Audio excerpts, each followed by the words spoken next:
खुलुमबाय आं मुनिन्द्र महिलारी नोंथांमोनखौ महिलारी wide angle चेनेलाव बरायबाय नैबे समाव आं दङ भुटान बर्डारनि मानासनि जोबथा सीमा मथनगुरियाव लोगोसे नोंथांमोना नुनो मोनदों बेनो जोंनि इन्डियान गभर्नमेन्टनि जोबथा सीमा आरो मानासनि जोबथा सीमा नोंथांमोना नुहुरनाय बै रोमै रोमै गुवार जायगायानो जाहैबाय भुटान लोगोसे बे भुटान हादोरनि साखाथियाव पानबां होननाय मोनसे जायगा दङ जाय बे मथनगुरिनिफ्राय बारलांनानै थांनो हायो लोगोसे नोंथांमोना केमेरानि उनथिं नुनाय बे दैमानि बोहैख्लायनायानो गाहायथिंजाय थांनानै बोरसि दैमा लोगोसे बेकि दैमा मुं लायो स' नोंथांमोना दिनै नुनो मोनदों बेनो जोंनि जोबथा सीमा जायाव जोंनि जोबोर मुंदांखा आलायारन बर' फिल्म गोदो गोदायनि समावनो आलायारन समाव बेवहाय जोंनि देंखोनि रानि रोजाबगिरि सुलेखा आब'नि रोजाबनाय आंनि बे जोंसे मेथाइ बे भिडिअ'आ बेवहायनो शुट जादोंमोन लोगोसे नोंथांमोना नुनो मोनदों बे समाव जोबोर बार बारदों स' बेवहाय जोंनि भिडिअ'नि साउन्डआव गोबां नयस फैनो हागौ अब्लाबो नोंथांमोननो दिन्थिनो नाजादों बेलासिनि 4:30 जाबाय 30 मिनिटनि उनावनो जोंखौ बे जायगानिफ्राय ओंखारलांनो पारमिसन होदों स' बे जायगासिम सफैनो नोंथांमोना बरपेटानिफ्राय थोंजों गबरधना जानानै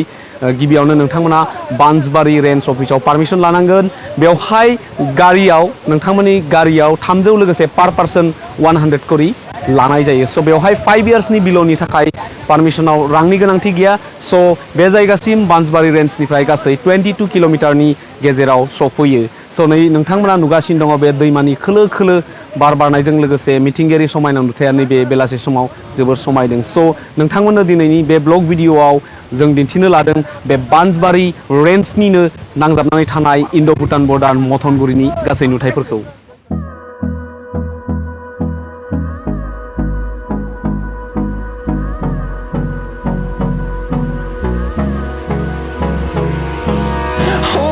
Close till I get up. Time is barely on our side. I don't wanna waste what's left. The storms we chase are leading us, and love is all we'll ever trust. Yeah, no, I don't wanna waste what's left. And on we'll go, through the wastelands, through the highways, till my shadow turns to sun rays. And on we'll go.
नोंथांमोना नुगासिनो दङ बेनो मथनगुरिनि cottage जायाव बेवहायनो गोबां जोंनि बलिउडनि star बिथांमोना थानानै थांबाय लोगोसे नोंथांमोनाबो बे जायगासिम फैनो हागोन लोगोसे बेवहाय हराव थानायनि सुबिदा दङ बेयो गभर्नमेन्ट अफ इन्डियानि फरेस्ट डिपार्टमेन्टनि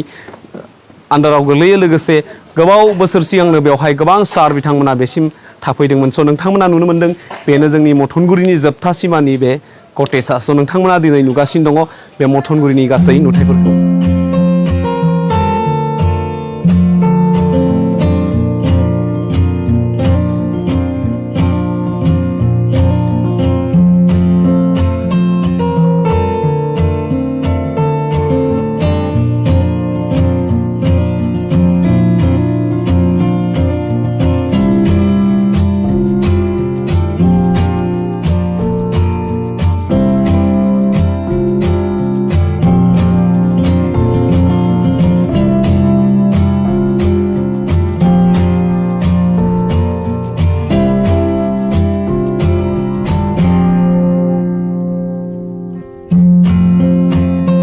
स' नोंथांमोना नुनो मोन्दों नैबे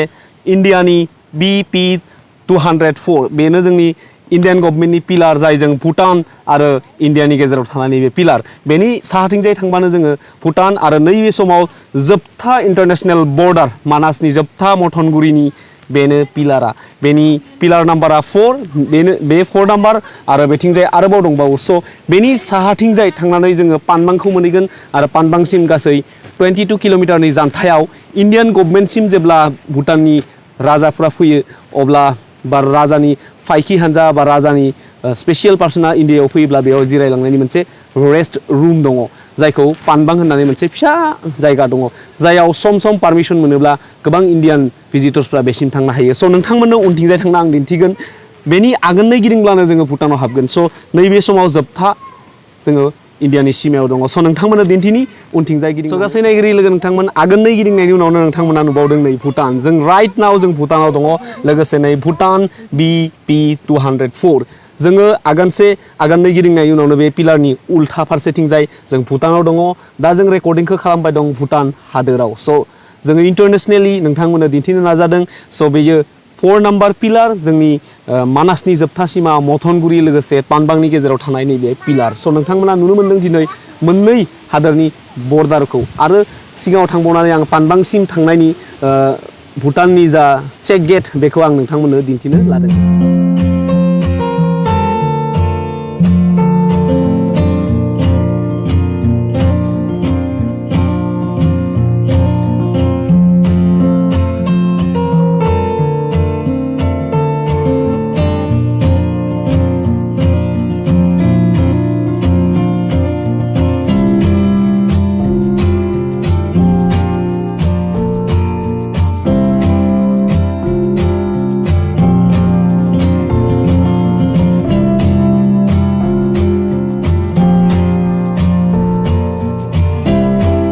स' नोंथांमोना नुनो मोन्दों बे गेटआनो जोंनि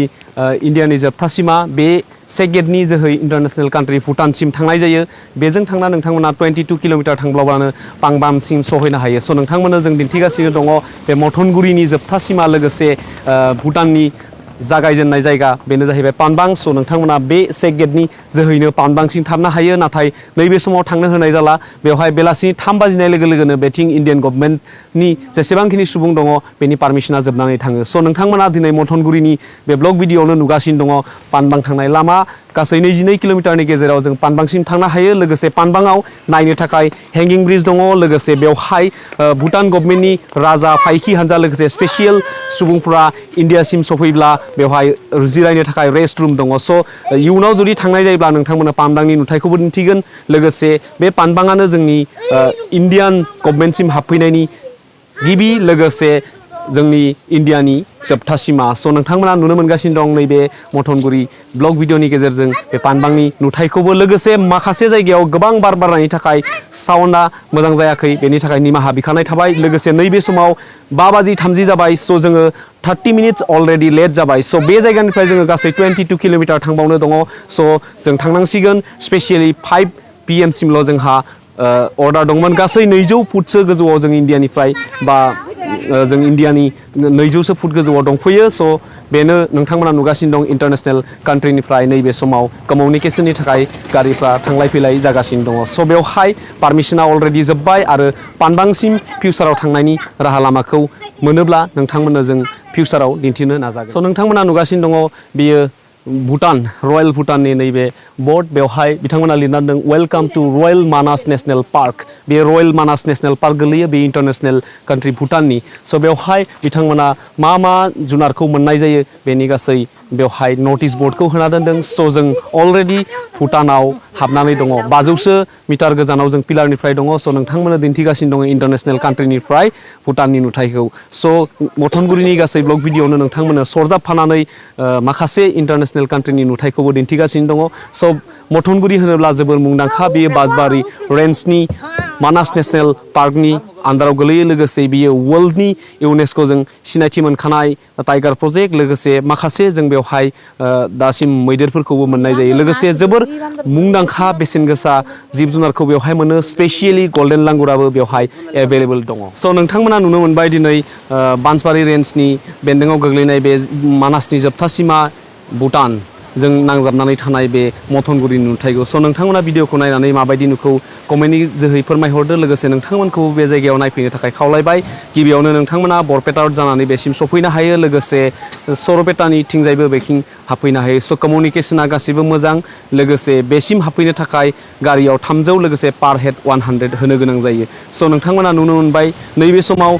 गोबारै बार बारनायनि थाखाय माखासे नयसा भिडिअ जादों लोगोसे फुटेजआ मोजां जायाबो जानो हागौ मोनाबिलि सम जाथारबाय 5:30 बारलांबाय 6 बाजिनोसै स' जोंनि पारमिसना अलरेडि जोबलांबाय स' नोंथांमोनखौ बेबायदिनो इन्टारेस्टिं आरो लेटेस्ट भिडिअखौ नायनो थाखाय महिलारि वाइड एंगल चेनेलखौ साबस्क्राइब खालामनानै बेल नटिफिकेसनखौ अन खालामनानै लानो खावलायबाय जाहाथे बेबायदि इन्टारेस्टिं भिडिअफोरखौ नोंथांमोना गिबिसिन नायनो हायो स' नोंथांमोनखौ दिनै महिलारि वाइड एंगलनि जानानै जोबथारनायाव गुरैयै खावलायगोन नोंथांमोना जाहाथे भिडिअसफोरखौ लाइक खालामगोन शेयार खालामगोन लोगोसे दिनै बे मथनगुरिनि सायाव लानाय ब्लग भिडिअखौ बेखिनियाव फोजोबबाय गोजोन्थों जै बर' हारिनि जै गुबुन मोनसे ब्लग भिडिअ थाबैनो लोगो मोननायनि आसाथिजों दिनै एसेनोसै गोजोन्थों